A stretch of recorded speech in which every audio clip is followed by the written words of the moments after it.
sudah sangat tidak asing lagi dengan penelitian kuantitatif ya, apalagi yang sudah akan menyambut skripsi atau yang sekarang menunggu sidang, pejuang-pejuang wisuda ini ya.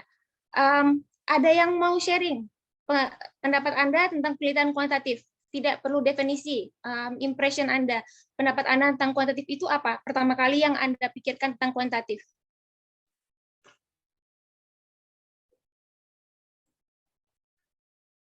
Sepi ya? Oke. Lanjut ya. Oke. Dari berbagai sumber, saya membuat sebuah benang merah ya, bahwa penelitian kuantitatif ini merupakan proses penelitian yang melibatkan angka.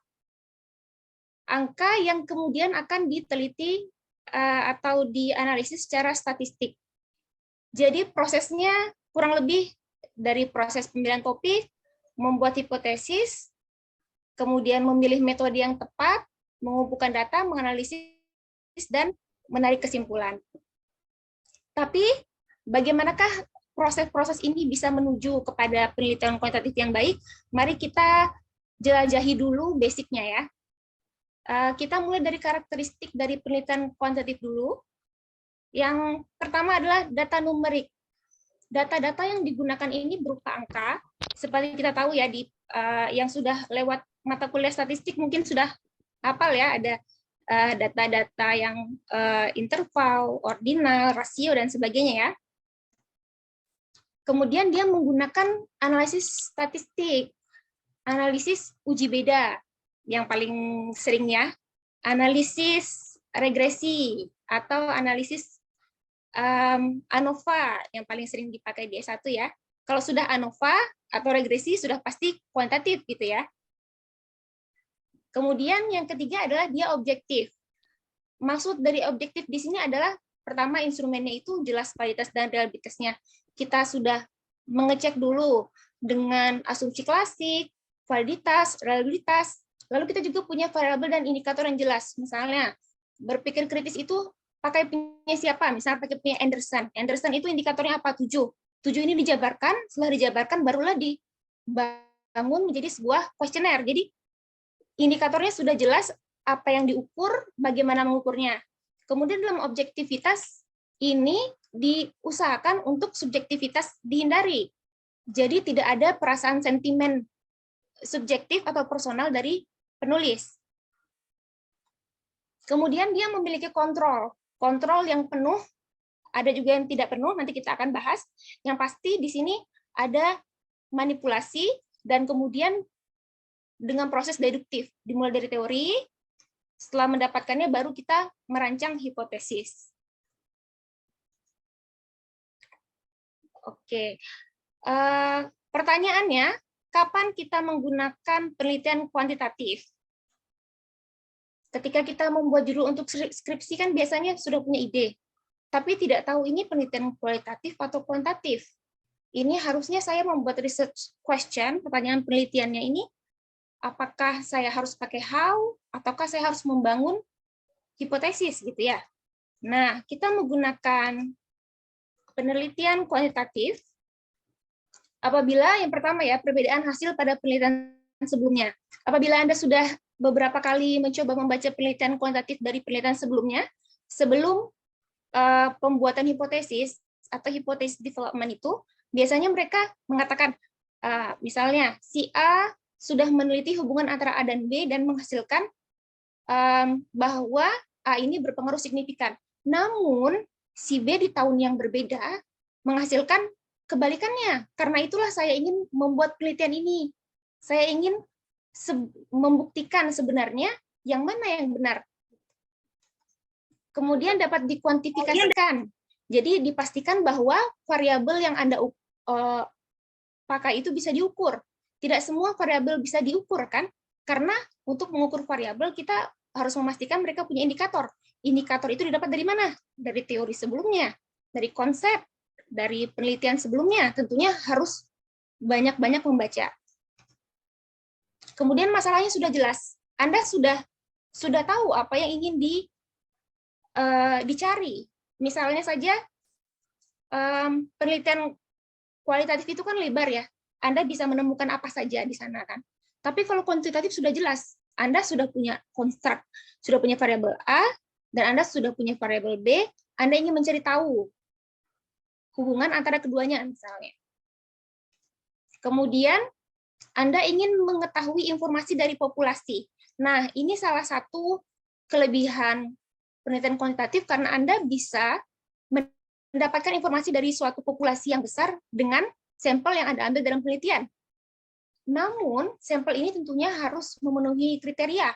Nah, dalam pemilihan sampel ini, dalam penelitian kuantitatif ini, sampel tidak hanya dipakai dengan pertimbangan dari peneliti. Misalnya kalau kualitatif kita punya misalnya samplingnya misalnya punya indikator tertentu gitu ya. Tapi kalau di kuantitatif kita punya rumus. Misalnya apabila 1.000 populasinya, maka untuk penelitian jenis ini berapakah sampelnya? Nah, itu ada rumusnya sendiri. Jadi untuk membuat kita bisa mengambil kesimpulan dari populasi, penelitian dari sampel ini harus dipastikan bahwa sampelnya sudah memenuhi kualifikasi atau sampelnya memenuhi kriteria minimal untuk sebuah sampel. Lalu yang selanjutnya adalah Anda ingin mengetahui hasil dari perlakuan. Ini untuk mahasiswa pendidikan biasanya atau mahasiswa kesehatan punya ide untuk melakukan perlakuan tertentu, berhasil atau tidak ya. Nah, maka penelitian kuantitatif ini bisa menjadi salah satu solusi.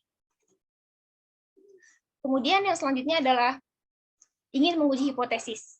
Nah, Anda sudah membuat teori, Anda sudah baca teori, Anda sudah membuat hipotesis, dan Anda ingin mengujinya, tentunya Anda akan menggunakan penelitian kuantitatif. Lalu apa manfaatnya? Yang pertama, karena penelitian kuantitatif itu berisi angka dengan analisis statistik, tentunya hasil yang didapatkan juga presisi, hasilnya akurat, dan hasilnya sangat bisa dipertanggungjawabkan. Maksudnya bukan berarti kuantitatif tidak bisa dipertanggungjawabkan ya, tapi dengan angka dan statistik ini akan lebih mudah untuk Anda memberikan fakta atau bukti tentang hubungan antar variabel. Kemudian dapat digeneralisasi. Yang tadi dijelaskan bahwa karena kita sudah mengambil sampel sesuai dengan ketentuan, maka hasil yang Anda dapatkan ini bisa digeneralisasi. Dan itu adalah pembeda dari kuantitatif dan kualitatif. Karena kualitatif itu banyak bersandar pada konteks, sementara kuantitatif ini lebih generalisasi sifatnya. Nah, karena dia digeneralisasi, maka kita bisa membandingkannya di konteks yang berbeda, di negara berbeda, dan lain-lain. Kenapa bisa seperti ini? Karena tadi, sampel yang kita ambil sudah sesuai dengan ketentuan yang diminta untuk penelitian kuantitatif. Kemudian, salah satu ciri yang penting ya, kuantitatif ini dapat direplikasi. Misalnya, Anda membuat sebuah penelitian atau Anda membaca sebuah penelitian, Anda lihat prosedurnya. Apakah kira-kira saya bisa mengulangi penelitian ini persis seperti yang dilakukan oleh peneliti tersebut? Oh bisa, oh berarti itu kuantitatif. Karena kuantitatif ini prosedurnya jelas, data analisnya jelas, dan semuanya terstruktur. Kemudian manfaatnya adalah sampel yang banyak. Dalam penelitian tertentu Anda bisa menggunakan sampel yang banyak, dan ini sebenarnya sebuah manfaat karena dengan sampel yang banyak Anda bisa melakukan generalisasi dan Anda bisa mendapatkan kesimpulan yang lebih baik untuk penelitian Anda. Kemudian yang selanjutnya adalah uji hipotesis. Hanya dengan penelitian kuantitatif kita bisa melakukan uji hipotesis, dan uji hipotesis ini bermanfaat untuk memberikan fakta, memberikan data empiris bahwa apa yang kita teliti ini memiliki bukti yang sangat valid. Dan selanjutnya adalah cepat. Ya, ini ya biasanya ini yang paling saya sering dengar di antara teman-teman saya waktu sekolah S1, S2. Aku mau cepat, jadi mau apa? Mau ambil eksperimen. Apakah benar seperti ini? Bisa ya, bisa tidak. Anda bisa cepat kuliah dengan eksperimen kalau Anda tahu prosedurnya dengan baik, Anda mengerti cara pengambilan datanya dengan baik, tapi bisa jadi lama apabila Anda bahkan untuk membangun instrumen saja sulit ya. Jadi walaupun secara kesepakatan orang-orang bilang kuantitatif ini cepat, Ini tergantung lagi dari penulisnya masing-masing ya. Nah, sekarang kekurangannya apa? Kekurangannya ini ada 3. Lebih banyak kelebihan daripada kekurangan. Yaitu penjelasan yang terbatas. Ini pernah saya alami sendiri ketika saya menulis tesis waktu itu. Jadi, kebetulan hasil penelitian saya tidak signifikan, padahal prosedurnya sudah benar.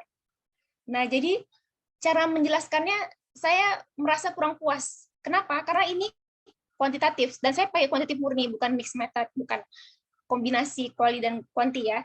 Jadi, saya hanya bisa menjelaskan sebatas teori dan penelitian terdahulu serta asumsi saya kenapa gagal gitu. Saya tidak bisa explore lebih banyak lagi tentang kegagalan penelitian saya. Bukan kegagalan penelitian ya, tentang ditolaknya hipotesis saya. Dan ini menurut saya ini merupakan suatu kekurangannya. Tapi untuk orang-orang yang to the point mungkin ya, ini merupakan suatu kelebihan. Jadi ini tergantung perspektif masing-masing. Lalu fokus yang sempit. Karena kita sudah punya variabel yang ingin kita teliti, maka kita hanya akan berfokus di sana. Jadi hasil penelitian tidak akan kemana-mana. Beda dengan kualitatif yang kita bisa sejalan dengan penelitian, kita bisa menemukan banyak hal. Di penelitian kuantitatif, maka apa yang kita cari, itulah yang kita dapatkan. Dan kita, seperti yang tadi dijelaskan oleh Bapak sebelumnya ya, Pak Priantoro, bahwa kesimpulan itu harus sesuai dengan apa yang Anda buat di awal. Jadi, ketika pertama kali Anda membuat hipotesis atau pertanyaan penelitian, maka sudah dipastikan di akhir itu akan seperti itulah kesimpulannya, antara seputar itu. Gitu. Jadi, tidak bisa mengembang sejalan dengan penelitian. Kemudian, tidak kontekstual. Karena kita generalisasi, kita bisa mengeneralisasikan ini di konteks yang berbeda, maka konteks di sini dianggap tidak ada, dijadikan kontrol variabel. Ini kekurangannya. Kemudian, tadi kita banyak bahas tentang variabel penelitian, dan saya yakin juga Anda sudah pernah mendengar jenis-jenis variabel ya, tapi mari kita bahas sedikit saja di sini, karena bagaimanapun membicarakan metode penelitian kualitatif, maka kita tidak mungkin tidak membicarakan tentang variabel ya. Variabel yang paling sering dipakai ini hanya beberapa ya, jadi memang saya tidak menjelaskan per tipe, tapi hanya yang paling sering muncul saja di penelitian S1. Jadi variabel merupakan sesuatu yang menjadi fokus penelitian, yang ditetapkan oleh peneliti, yang dianggap sebagai faktor yang berpengaruh atau yang dipengaruhi, dan dia memiliki sifat yang bisa dipelajari. Jadi, apakah manusia merupakan variabel? Belum. Tapi apa? Motivasi manusia. Gitu. Jadi ada sifatnya yang kita pelajari, sesuatu yang bisa kita ukur. Variabel itu ada banyak, tapi yang saya tulis di sini hanyalah 5 ya. Variabel bebas tentunya Anda sudah tahu bahwa independent variabel adalah variabel yang memberikan dampak atau efek kepada dependent variabel atau variabel terikat. Sementara variabel mediator atau intervening ini adalah variabel yang berada di tengah-tengah variabel bebas dan terikat. Jadi variabel bebas memberikan efek kepada variabel terikat dengan dimediasi oleh variabel mediator ini. Jadi satu arah. Sementara kalau variabel moderator, dia arahnya berbeda, dia memberikan efek tapi sangat sedikit. Dan variabel kontrol ini merupakan variabel-variabel yang ditekan dalam penelitian yang sebaiknya tidak muncul untuk memastikan bahwa hasil penelitian itu benar-benar merupakan hasil dari perlakuan, bukan variabel-variabel lain yang bisa mengganggu, yaitu extraneous variable. Lanjut ke hipotesis. Hipotesis tadi yang kita banyak bahas, hipotesis ya. Kita untuk kuantitatif kita harus bikin hipotesis, maka hipotesis adalah asumsi atau dugaan sementara. Kita tidak mungkin melakukan sesuatu tanpa punya asumsi. Misalnya, orang Islam, kenapa kamu sholat? Kamu sholat karena mau masuk surga. Asumsinya sholat maka masuk surga. Kita punya dugaan. Nah, itu asumsi. Tapi ketika asumsi itu kita jawantahkan dalam bentuk teoritikal dalam penelitian, maka dia akan menjadi hipotesis. Dia bersifat tentatif atau sementara. Jadi bisa benar, bisa tidak. Jadi bedakan antara hipotesis dengan teori.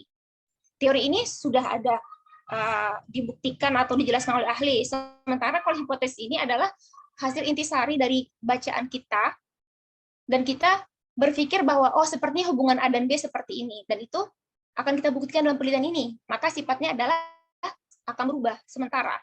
Dan hipotesis ini tidak bermakna ganda. Dalam pembuatan hipotesis itu harus jelas hubungan A sama B. Jadi bahkan ketika kita putar kalimatnya pun maka maknanya akan sama. Kenapa harus seperti ini? Karena hipotesis ini adalah salah satu inti dari penelitian kuantitatif. Jadi benar-benar konstruksi katanya juga harus diperhatikan.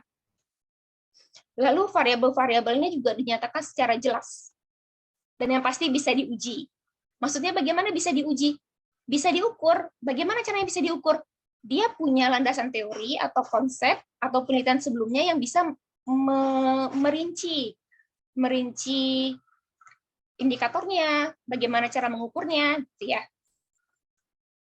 Nah, hipotesis ini hipotesis teoritis ya kita menyebutnya ya. Hipotesis teoritis ini bisa hipotesis nol dan bisa jadi hipotesis alternatif. Jadi hipotesis nol ini adalah apabila hipotesis Anda tertolak. Misalnya hipotesis Anda semakin banyak makan, maka akan semakin kuat.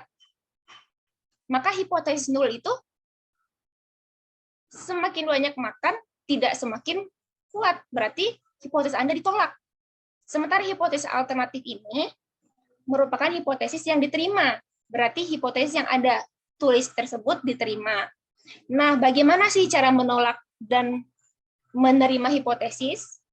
Tentunya kita harus memakai analisis inferensial, yaitu nanti Anda akan punya p-value 0,05, nanti apabila kurang dari 0,05 maka dia akan signifikan, lebih dari itu tidak signifikan maka ditolak. Ini kita bisa bahas di pertemuan selanjutnya.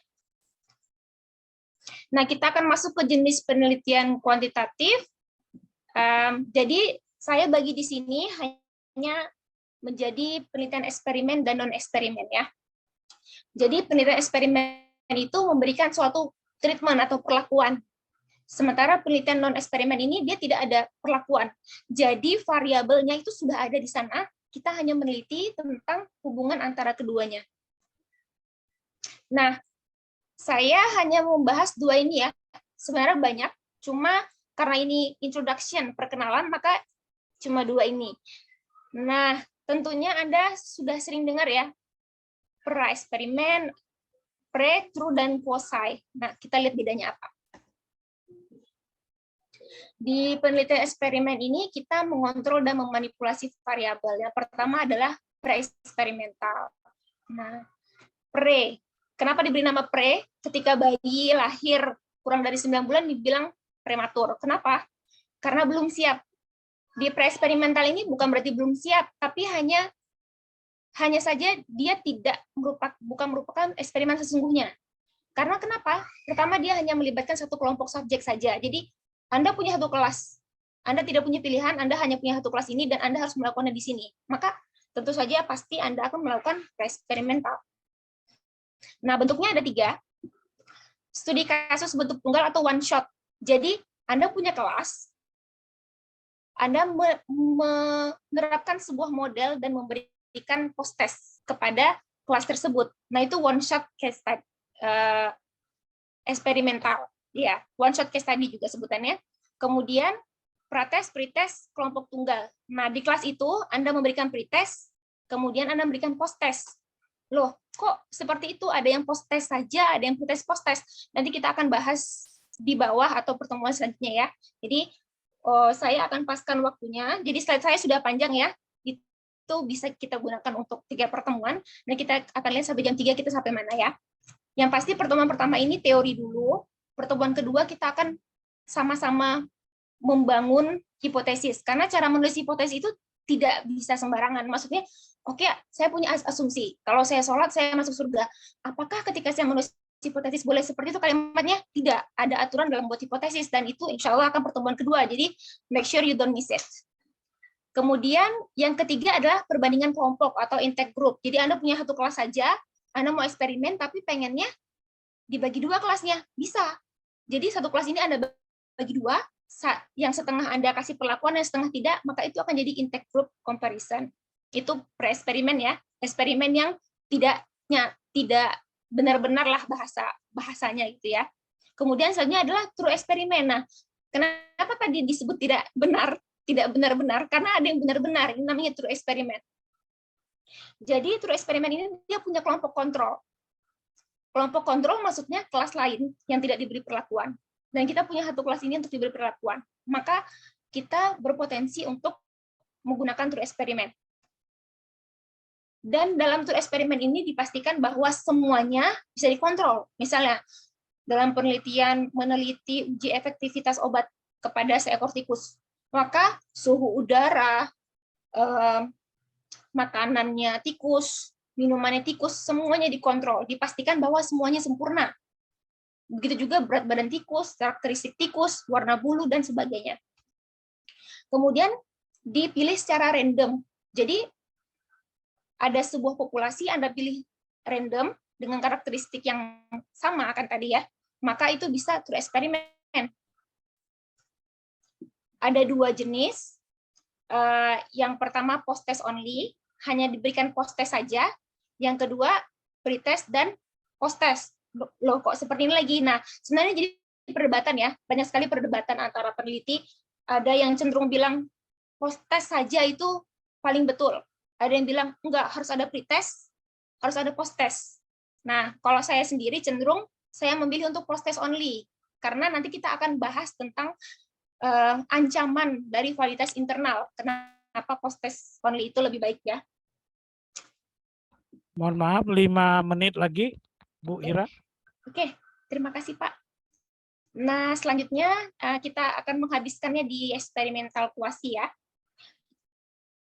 Tapi kan tidak semuanya bisa kita atur. Seperti hal-hal di luar itu banyak sekali yang kita tidak bisa atur, terutama ketika kita ingin meneliti dalam kelas. Karena itulah kita punya quasi eksperimen. Jadi di sini dianggap subjek memiliki kondisi yang relatif sama. Dan di sini kita punya 2 kelas atau 4 kelas, kita pilih secara random. Nah, ini boleh. Kalau true eksperimen kan tidak boleh, dia harus benar-benar dipilih secara random lalu dimasukkan ke kelas tertentu. Nah, kalau quasi ini lebih memungkinkan kita untuk peneliti pendidikan ya. Ada 2 juga time series ini dengan cara memberikan 4 kali pretest dan melihat konsistensi dari hasilnya, dan kemudian non-equivalent control group design, yaitu dengan memberikan 2 kelas role, yang satu menjadi kontrol, yang satu menjadi kelas eksperimen. Nah, saya rasa penjelasan tentang kuantitatif di sini dulu, karena kita akan lanjut minggu depan, dan minggu depan itu bukan lagi teori, kita akan sama-sama membuat judul. Jadi Anda tolong siapkan judul Anda, mau kuantitatif, mau kualitatif, nanti kita akan bahas sama-sama, kira-kira ini memungkinkan tidak, kira-kira ini bisa diteliti tidak. Jadi, walaupun nanti di next session kita punya beberapa penjelasan teoritis, namun kita akan lebih banyak ke diskusi. Ya, oke. Saya rasa penjelasan saya sampai sini dulu. Terima kasih banyak atas perhatiannya. Assalamualaikum warahmatullahi wabarakatuh. Waalaikumsalam warahmatullahi wabarakatuh. Terima kasih kepada Ibu Ira Mutiara Ningrum, dosen Politeknik Sambas. Kita kasih aplaus kepada Ibu Ira. Hadirin sekalian, Bapak Ibu sekalian, ya kita selanjutnya adalah istirahat sholat. Saya kasih waktu break 15 menit dari sekarang ya. Waktu sholat. Jadi kita masuk lagi jam 15 lewat 10 menit. Ini saya biarkan ini tetap on. Nanti begitu